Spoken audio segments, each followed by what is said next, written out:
And now, it's time for Levack and Gaz to answer the question, why? Why? Tell me why? Why? Hey, all right. I'll tell you why. Because, which is not an acceptable answer. That's not an acceptable answer. No, we have to do a whole thing on this. You're not doing that. Playing the game of why. Gaz asked the question, why? It's something that's confusing him. And then we all try to answer it with anything other than why not? Or, well, just because. The Judges' Chambers is the newest cheering section at Yankee Stadium. Levack, why? I'll tell you why, young man.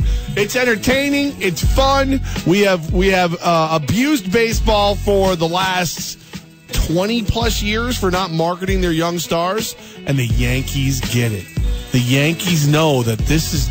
Listen, you see a gavel and a black robe, they see dollar signs. This is something that's fun. This is something baseball as a whole needs to get behind. Could they have waited a little bit? Is Aaron Judge going anywhere?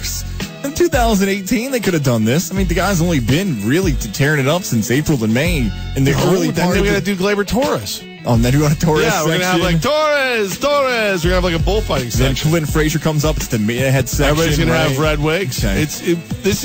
And we're going to, sooner or later, there will be a different section for every young Yankee star. Bryce Harper will have his own little spot. I think if it's not Yankee Stadium, it can work. The Yankees, with the brand that is the New York pinstripes and the tradition and everything, if they didn't want to do this and just marketed themselves to the Yankees, they would have been just fine. If I'm a fan, I think it's cool. But if they force me to sit there and do all the things, I don't want to be told what to do as a fan, so then I wouldn't. But then don't sit in that section. Good. I'll sit where I want to sit. You'll sit outside. I'll buy a ticket where I want to buy a ticket. You'll get nothing and like it. I'll do the wave if I want to do the wave. You will not do the wave. Nike, go ahead, do the wave. I don't... Nike is not forcing me to do the wave, but they are doing this. They're paying Odell Beckham Jr. more than the New York Giants are paying Odell Beckham Jr. Levack, why? I actually have a very analytical answer for you. Are you ready? Okay. Odell Beckham Jr. has more than 8.3 million Instagram followers, 2.3 million Twitter followers, 1.3 million Facebook followers. That right there says if you see a swoosh, you're going to see a lot of them on him. And as far as the number being as high as it is, jumping, he was under $1 million a year before. You can thank your friends at Adidas. Rumor has it Adidas was making a strong push to be the new sneaker of Odell Beckham Jr., which made Nike go, oh, really? How about some Jordan money? Oh, these are going to sell. If you're a football player right now and you want to make the highlight reel catch, it was like Randy Moss years ago. This is the guy now to be an Odell Beckham Jr. type player when you're playing Pop Warner, high school football, whatever. The marketing's going to work. You laid it out there. I think there's something to be said, though, about the New York Giants.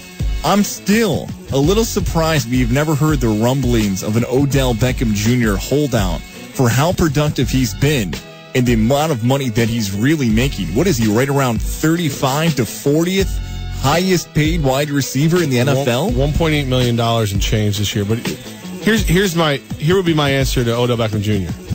Take it up with your players union, because they're the ones who decided rookie contracts would stagger the way they do. So you got a problem with what you're making? Call your buddies, the players, because they agreed to it, okay? You play out your contract like a big boy, and you get big money next. Boom. That's why. Odell Beckham Jr. knows he likes to have a little bit of leverage with the Giants because of all that. Don't be surprised if you're a holdout. I get it. Well, I think what he'll do first is anything that's not truly mandatory, he won't be at. Yep, there we go. That's exactly right. Oddly enough, 2 days of OTAs he's missed. He's not there. Huh. Did you know who designs his shoes? I hope you don't say something involving like an Asian country and like No. Okay. It's a gentleman named Kick-Asso. It's all one word. That's what he goes by. He's the one who designs OBJ's cleats. His name is Kick-Asso. He's a grown man and he's calling himself Kick-Asso. Grown man covered in tats, big old beard, Kick-Asso. What's worse, calling yourself Kick-Asso or calling yourself Johnny Bananas on national television, like the guy from The Real World that Victor Cruz is on right now? Bananas is pretty, like, if it only works for him. Okay. It only works for him. Sheldon Richardson is taking verbal jabs at his former teammate Brandon Marshall. Levack, why? Because Sheldon Richardson is a child and has never heard the saying, keep your mouth shut and be thought a fool, instead of opening it and removing all doubt. The guy's gone. He's gone.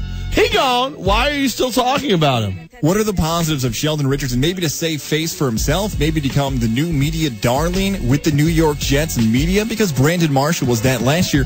And if you've heard the clip of Sheldon Richardson, it seems as if the Jets media people are already trying to be BFFs with Richardson. I enjoy being here, so other than that, yeah. Locker room's a whole lot easier to get along with now, so yeah. You see it like that? You see it like Y'all so thirsty. Put the ball on the tee, Sheldon. Put the ball on the tee. Oh, man, y'all so thirsty. I just said we got 15 reasons why I think why it's better. Yeah, they knew. Well, they knew what his problem was. Hang on, did Dave Chappelle just walk into the locker room there cracking up like he was the funniest guy ever? Sheldon, you're so funny.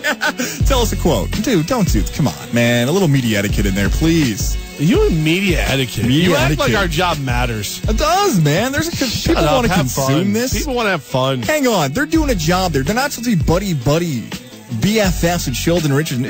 Let's laugh it up. He's so funny. Do you think Sheldon Richardson will give you more information if you were buddy-buddy or if you were abrasive? You know the answer. That's why, guys! You know the answer.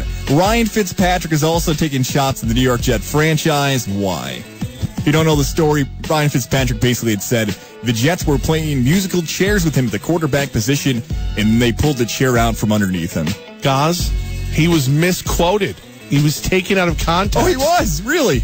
That's why he said that he actually was speaking more about life in the NFL.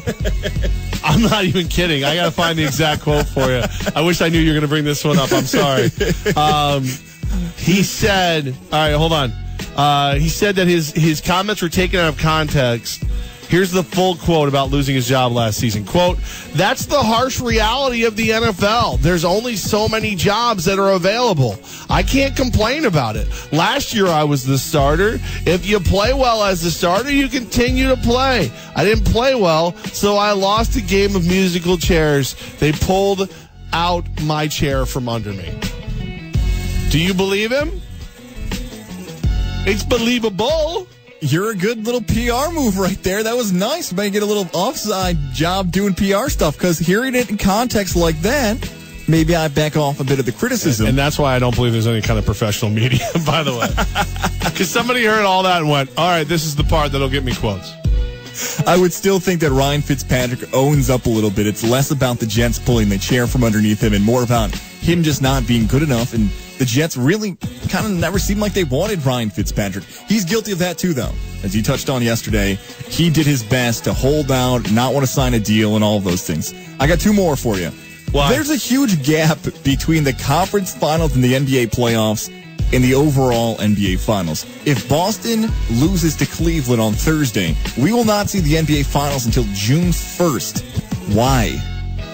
My greatest understanding of this would be that the NBA wants to use that time to build up the spotlight as much as possible. The LeBron versus Steph Part 2. Kevin Durant is now blah, blah, blah. Like, they just really want to build it up, be all over the mothership, be all over here, build everybody to a fever pitch, and then go at it. Just play the games, man. Just do it. We're already talking about the NBA. We already know how awesome the NBA finals are going to be. I'm sure they planned it out that the series would actually go. If the Cavs play the way they have in the last two games, it'll be over in 4, and it'll be bad. I'm sure they planned it out like Game 7's supposed to be in the Eastern Conference Finals Memorial Day, so it'll only be a 3-day, I guess, off for those teams, while the Warriors would have a big day off. Just go out there and start playing, man. It feels like they've been in the NBA playoffs for months. Oh, it has been, since they started in April. It's a really long playoff season. By the way, hockey just called and said, what's wrong with that? Last one here. WGNA's morning host, Brian Cody, has yet to buy us lunch. Whipping boy, is that who you're talking about? Yeah, he hasn't bought us lunch yet, Levack. Why is that? He was going to do it tomorrow. Yeah, he was. But I think he's, listen, if I'm being perfectly honest, I think he's trying to manipulate this into his win. Like he doesn't like to go to lunch, so now we have to have it delivered here. I just wanted like healthy sandwiches and stuff like that. He wanted wings from Hooters, so now all of a sudden it's wings from Hooters. Like, I won! Bring me to Texas de Brazil! I think we got to figure out, as much as I want to blame Brian Cody, which is not his fault, he's asked us multiple times. You're so nice. Look at you. Look. No. Where do we want to go? And I've had a few suggestions, but it's me, you, and Woods. So me and Woods have to come to an answer. And Woods is not what? I won. I thought we won. You won for us. Is that a better way to phrase it? Would you have helped me pay for lunch for them if I had lost? Dude, I lost my wallet like a couple days ago. So I won. We'll get what I want. I want a sampler platter from Moe's. Ooh, I can go Done. for that. Okay. Done. Let's make the call. Maybe we'll do it tomorrow. Woods isn't here, so we can have extra food. He's like a rabbit. Like, what's he going to eat? Perfect. You see him? He's like a small person. Brian, we'll talk to you later. We'll get it going tomorrow. Like if leprechauns wore Yankees outfits and had gray hair, that's what Woods is. If you catch him, instead of a pot of gold, you get a pot of complaints. He's not even here to defend himself. He's listening. He knows. Don't do that. I'm not saying anything out of line. It's all true.